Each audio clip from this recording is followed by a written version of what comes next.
natandaan mo, nag-UC tayo doon sa bahay ninyo, doon sa Lanay, Ara Street, Forbes Park, South. Sabi mo sa akin, no, kasama pa yung, pag ayaw sumunod, dibongit sa akin, ayokong paiyot sa kanya. So, ayan, binulgar ko, punta talaga tong babaeng to. For all the world to know. That's personal knowledge. Kasi ako ang sinabihan niya eh. Kaya nga natin, Joey, I was shocked. Sabi ko, hindi ka ba naman bangag?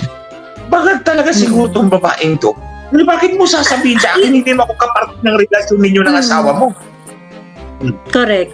So, yung ugali ni Lisa, Attorney Glenn, no, talagang nagre-reflect talaga. It's very natural for her na maging bitchesa, and she's not ashamed of it. Hindi nga niya tinatago yung pagka-bitchesa niya Ate Joey, yung video na binitawan niya yung cheque, yung facsimile ng cheque sa Malacanang, binitawan niya, and then nag-smile pa siya. Oh, imagine. Correct. And that's typical of her. Honestly, mga kababayan, typical yan kay Lisa Marcos. Yan talaga ang ugali niya. Yung pinakita niya sa camera, yun talaga ang ugali niya. Exactly. Kaya nga, shinare ko I could attest to that kind of attitude ni Lisa Marcos. Super plastic. Talagang kitang-kita na hindi na matake ng mamamayang Pilipino kung paano tayo hinihilahod sa putikan, sa basura, sa impyerno nitong bangag na pamilyang to. Hindi na uubos yung nila hindi na uubos yung mga kapalpakan nila Meron pa silang, ngayon nga, yung taga-NBI nag-express na bibigyan ng sabpina yung yung mga kasama sa Zoom. Kasama ka dun sa Zoom, Mother. Sige, kwento mo. Kaya nga, hindi ko na, sige, kwento mo, dito mo ibalita sa mga palangga. Hindi ko pa nabasa. Ano sabi? Kaya yung nagtanong kay ma'am, nagtanong kay VP, at sinagot ni VP, yun po ay sigurado isusulpina namin. Yung bakit na itanong yun, bakit yun? Ang bobo. Sino yan? Pulis yan? I think this is the NBI chief. Ang bobo talaga niyan. Yan din yung nanakot sa akin, Joey, na magkikipag-coordinate dito sa Amerika nung pinalabas ko yung Pulburon video. Aside doon sa nagtanong, Mother D, ipapasampi na rin yung 10 kasama daw sa Zoom meeting na iyon. Kasama ba? Hindi man ako na-mention, pero isa ako doon sa nagtanong kung bakit nagmura si Inday. Baka kasama tayo lahat doon sa 10. Tayo mga vlogger. Wala ako doon sa Zoom na yan. Kasi pinapakinggan ko yung Zoom ninyo as an audience kasi naka-live ako sa Batasan during that time. If kunwari isasama ako doon sa isasampina, no? Tatanungin ko talaga, Mother, ano bang legal basis? Ano bang pangalan ng krimen? Under what article, under what provision of law are you investigating us? Diba? Yes. How can you describe it? Papapatay pagka napatay siya. Impossible crime nga daw, sabi ni Spokesari Roque. So, una munang gagawa ng krimen, sila bangag bago si Inday. Correct. Diba? Sila muna. Bago mangyari ang lahat, kayo muna ang gagawa ng hindi maganda. It looks like, inaamin niya na ikaw, meron ka nang ginawang hindi maganda kay Inday. Kasi, bakit ka magre-react at sasabihin mo na this is a serious threat if wala ka pang ginagawa kay Inday? Remember, si Inday, mayor pa lang yan, nakakaranas na yan ng sangkaterbang pagbabanta sa buhay niya. Inday, as a mayor, ang mga kalaban niyan, terorista, komunista. Hindi naman first time yan. Yeah. So, ibig ko sabihin, kung nalagay sa alanganin ng buhay ni Inday, this is not the first time na mangyayari yon. As Vice President, nagkaroon na rin ng banta doon sa buhay niya So, yung reaction na, imbis na, hindi, Inday, ano ka lang, na papraning ka lang, you're emotional. Gagawin namin ang lahat to make you feel secured para hindi mangyari yung sinasabi mo. Gawin natin. That is the thinking of a normal person na hindi addictus benedictus. Pag hindi ka addict, ganun ang magiging takbo ng isip mo. You want to remove yourself doon sa duda ni Inday, I'm going to give you yung kung sino man yung gusto mong security. Kasi nung nakaraan, Mother, pinalitan yung mga security niya tapos binigyan siya ng mga taong hindi naman tinanggap ni Inday. Pumasok sila doon sa premise ni Inday na kayo, gusto niya talaga akong patayin. Lalo lang nun pinapatunayan na kayo, wala talaga kayong balak na maganda kay Inday. Yeah. Yun na lang na ni-expose nila yung picture ng anak ni Inday sa airport. Sino bang pwedeng maglabas nun? Hindi naman maglalabas ang ordinaryong worker sa airport o sa immigration nang walang basbas ni Lisa. Si Lisa lahat yan. Maniwala ka sa akin, Joey. Alam ko na niwala ka naman. Kahit yung mga kaya siya lahat lagi sinisisi ko. Siya naman lang may kumpas lahat yan. Even yung Mother, yung meron silang bagong messaging na pinipigilan daw ni Bongbong ang impeachment. Yeah. And it spells Lisa's name all over it. Unang-una, pinadaan kay Katunying. Si Katunying ang nag-break Siya ba nag-break? Siya ang nag-break. Di sige. Obvious na obvious. Butang na. So sabi niya, nakakuha siya at pinagkatiwala sa kanya ang text daw na nanggaling kay Bongbong Marcos na pinadala sa House of Representatives. Huwag kayong mag-file ng impeachment kay Inday kasi hindi naman daw importante si Inday.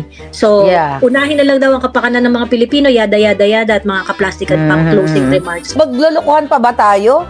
May na-expose na tayong video dyan kay audio voice ni Katunying na nag-usap sila ni Lisa. Tapos yun, nagpakatiwa. Putang ina. Kaya sabi ko sa inyo, gago yan nagluloko tayo Na, at behind all of this, magnanimous pa rin si BBM, kita mo na, ganyan. Yeah. Di ba ganyan din naman ang sinabi nila sa eleksyon? Kita mo na, ito si BBM, can you imagine, pinersecute ang pamilya ng 30 years, pero ang bait, hindi man lang gumanda. Yeah. Sus!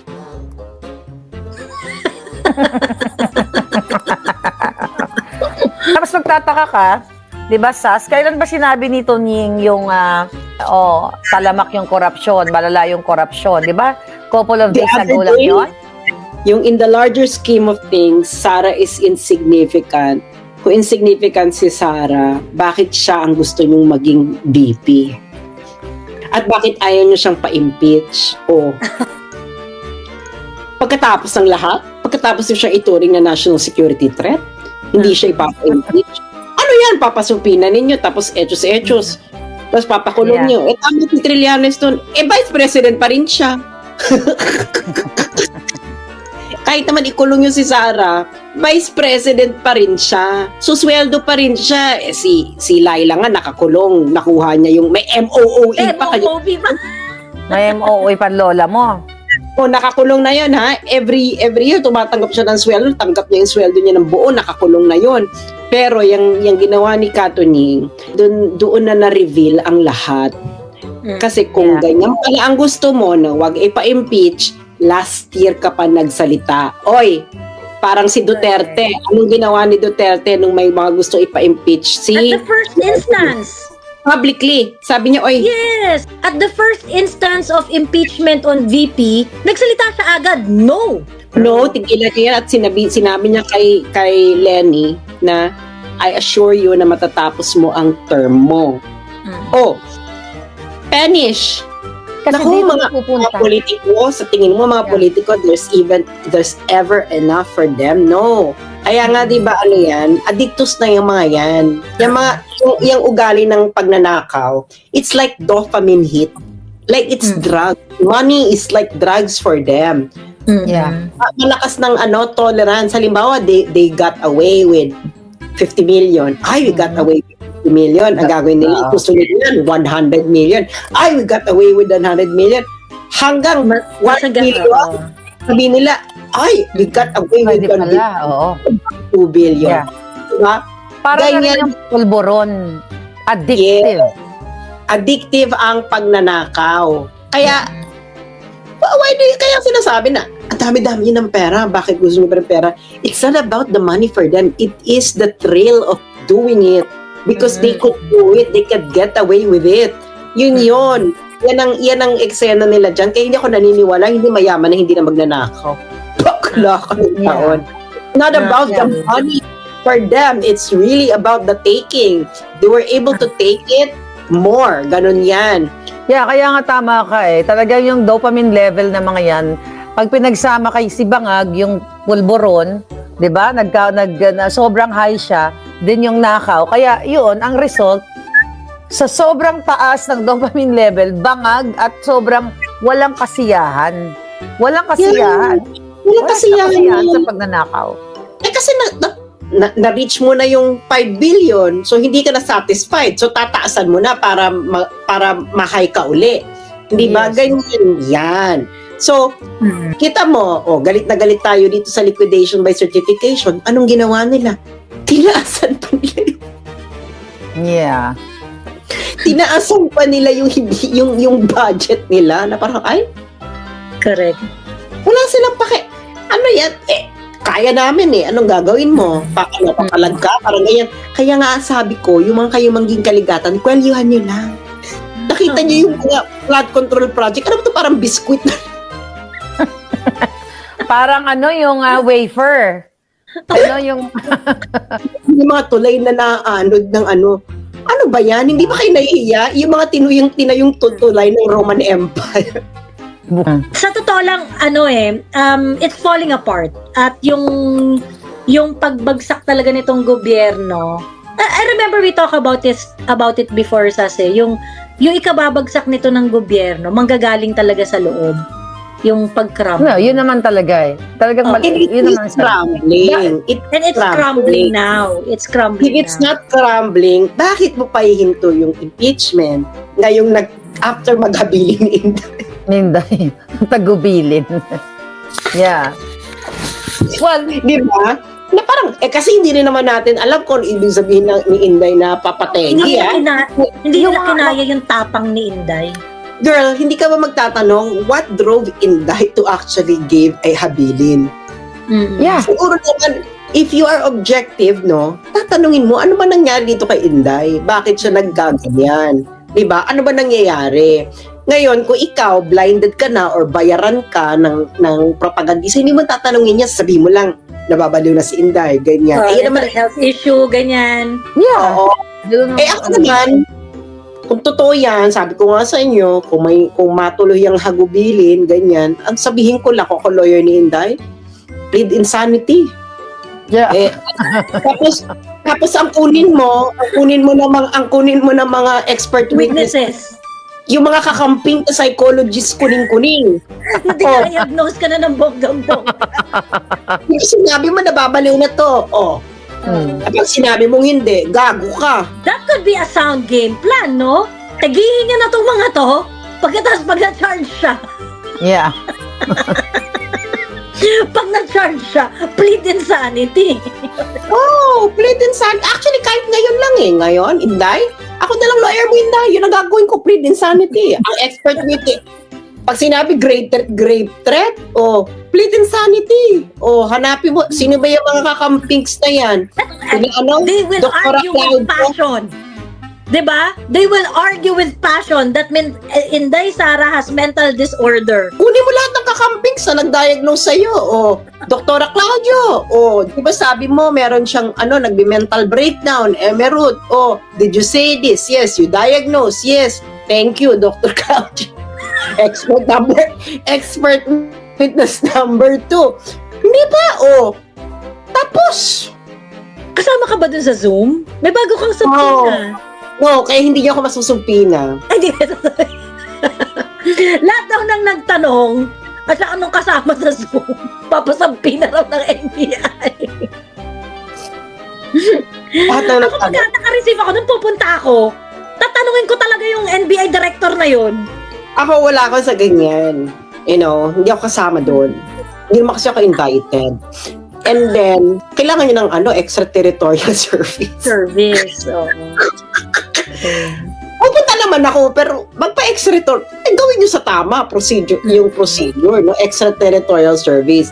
Pupunta ako, tapos pag tinanong nyo ako, bakit ka nandun? Bakit hindi? Ang situation ngayon ng Pilipinas ay deadlock. Si Sara, sitting pretty na lang yan. Kasi, gusto nyo akong tanggalin. Okay. So, alam ni Sara kasi na insurance policy siya ni BBM. Di tanggalin niyo ako. Ganun yan. Tanggalin siya. Itong nandyan sa EDSA, it's nothing to fear yet for them. Because ang totoong laban ay wala sa kalsada kundi nasa loob. Yung mga nasa loob, kahit isang general lang dyan ang nagtimbre na okay na kami, go, dadag sa sa EDSA. Ganyan ang nangyari nung EDSA 1. Anong nangyari? Si Ramos at Enrile ay umalis, pumunta, nag-press conference. Radio Veritas, diba sila na mismo na nagtawag, protektahan natin si Enrile at si Ramos. Nagpuntahan ng mga tao. That is the start. Ganun parati yan. Ganun parati.